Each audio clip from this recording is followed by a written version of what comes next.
Hey, what is up? Welcome the Stoner Story Weekends.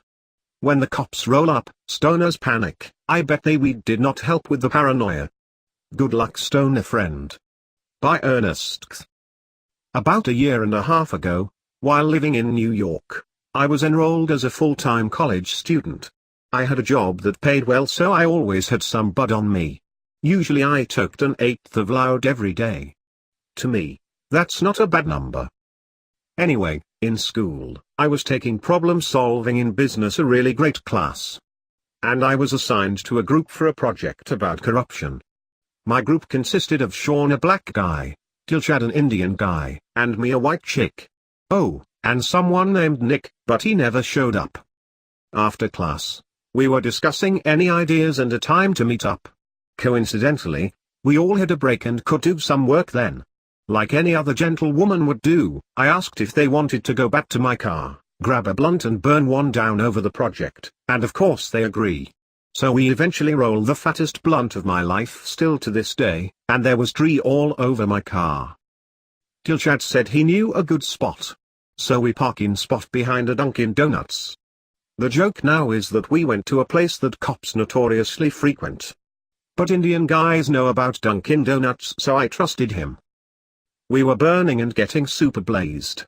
Debating Enron, Nike, Firestone classy stuff at a serious 9. The Dutchie was halfway down when suddenly, 4 undercover cops are charging the car. Smoke poured out the windows as I opened them. When the meanest looking detective came to my window, I told him the complete truth. We are students in a class together, have a project and are trying to talk it over. I had an eighth, but we rolled it into a blunt.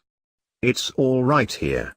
He asked me to get out of the car. Whose car was this and how well I knew the guys. I could see them getting questioned to when the cop told me that if they had any other drugs on them and dropped them in my car, I would be responsible, so I should tell him right away. I said that I only smoke bud, and eat the occasional quarter of shrooms, and that he could check wherever he wanted. By law, he already had permission, but cooperation goes so far. He told me to go sit down in the driver's seat. Sean's bag was checked, so he was allowed to get back it. And I'm still at an 8, minimum. We see Dilshad still being questioned. The motherfucker had 3 IDs. I tell one of the cops that his real name is Dilshad, or at least, that's the name he signed up to school with. So stoned at first that neither Sean nor myself could remember it at first. Just like that, he's sitting next to me.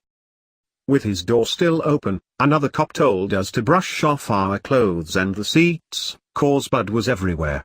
We laughed and so did he. I then reached for my remaining bud and tried to hand it to the laughing cop. Here, do you want this? I asked. No, I don't want that shit. I responded, to throw it away. He said, no, leave it with the fatty. I looked down and saw my blunt on the console. Yay, I forgot we had that. He laughed again. Then the originally mean but actually fucking awesome cop told me that marijuana is not bad and they are only concerned with other drugs, coke, pills, what have you.